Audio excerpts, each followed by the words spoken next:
Module 2, Unit 1. Establishing Partnership through Collaborative Leadership.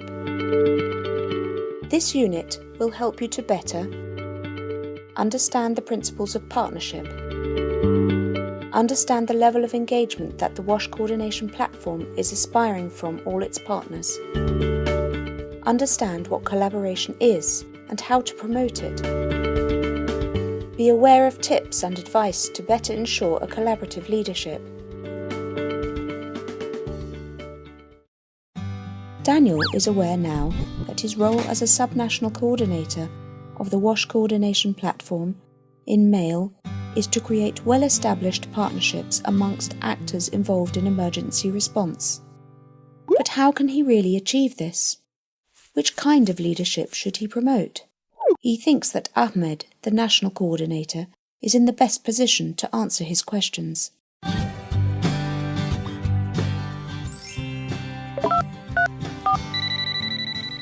Hello, Ahmed. It is Daniel, the subnational coordinator from Mali speaking. I'm calling you to have more information about the kind of leadership I should promote and how to work in a collaborative way with the partners. Nice to hear from you, Daniel. I think I can share with you some material on the topic. The Global Humanitarian Platform adopted the principles of partnership in 2007 to promote and enhance the role of partnership in a humanitarian response. There are 5 principles that guide partnership among the humanitarian actors: equality, transparency, result-orientated approach, responsibility, and complementarity.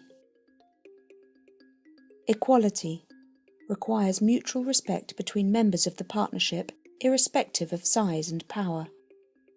The participants must respect each other's mandates, obligations, and independence, and recognize each other's constraints and commitments.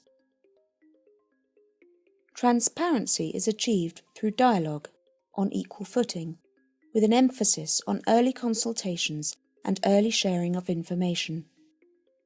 Communications and transparency, including financial transparency, increase the level of trust among organizations. Result-oriented approach means that to be effective, humanitarian action must be reality-based and action-oriented. This requires result-oriented coordination based on effective capabilities and concrete operational capacities. Responsibility. The humanitarian organizations have an ethical obligation to each other to accomplish their tasks responsibly, with integrity, and in a relevant and appropriate way. Complementarity. The diversity of the humanitarian community is an asset if we build on our comparative advantages and complement each other's contributions. Local capacity is one of the main assets to enhance and on which to build. These principles need to be respected when establishing partnership. It is also important to understand that there exists different levels of engagements that we expect from the partners. These are networking.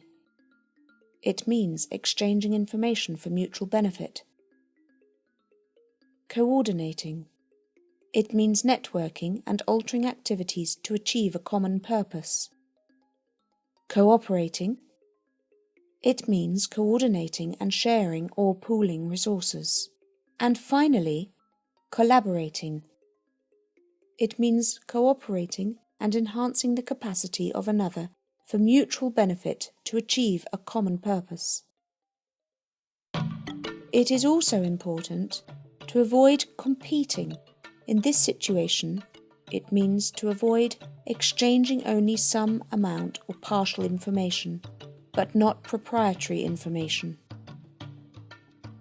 Altering activities to meet one's own needs, sharing resources minimally. Having a hidden agenda. As I said, collaboration is defined as a mutually beneficial and well-defined relationship entered into by two or more organisations to achieve common goals.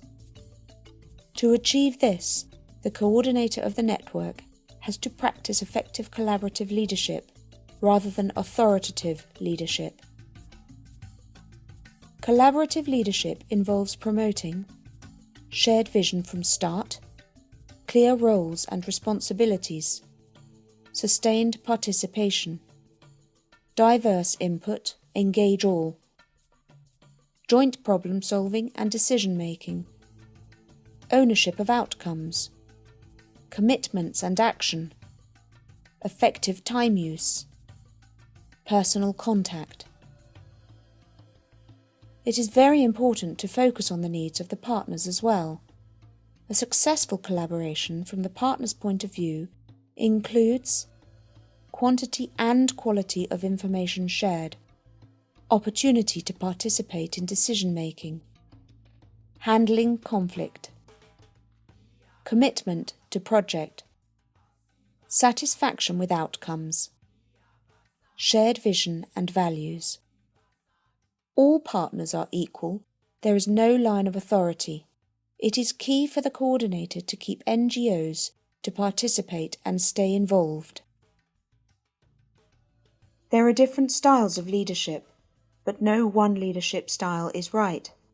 It depends on the situation and people. Each has its role in effective coordination. It's dependent on the skill level of the participants and what you actually want to achieve.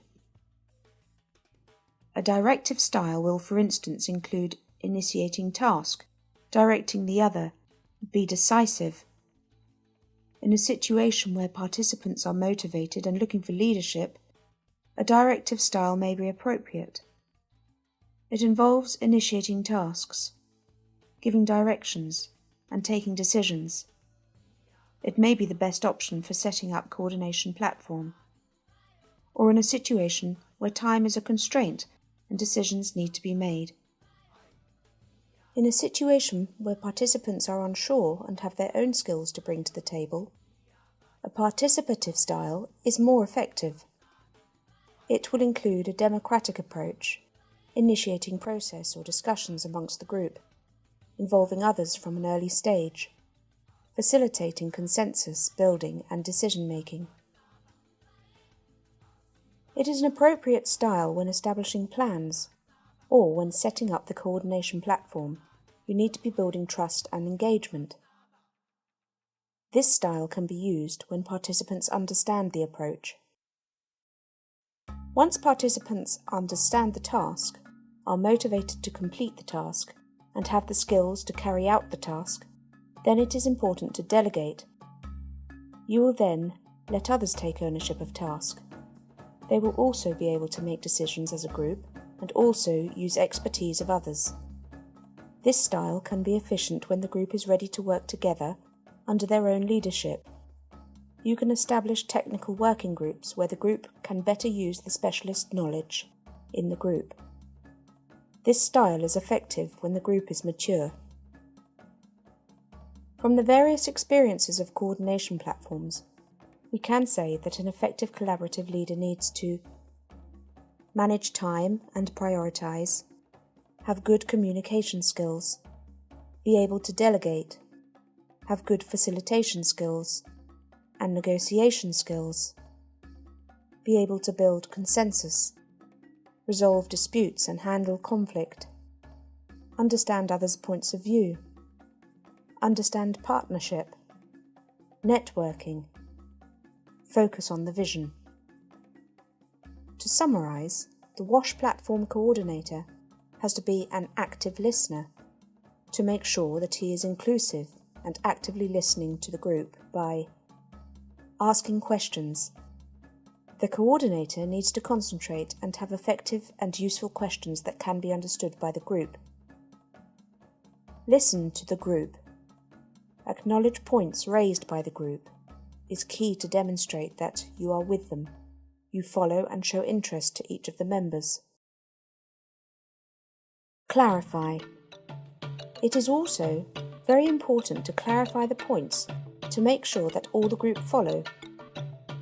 You can summarize or paraphrase to show that you are tuned. You can show that you understand and sympathize to feelings. Respond. Part of an active listening is also to respond to the group, limiting your own views and controlling your emotion. I hope this has helped you, Daniel. Sure, Ahmed. I understand better now the kind of leader I should be and how to ensure collaboration with the other members. Great. If you want to test your knowledge, I can propose an exercise. It is very easy. You will just need to identify in a list of statements the 9 secrets of effective collaboration.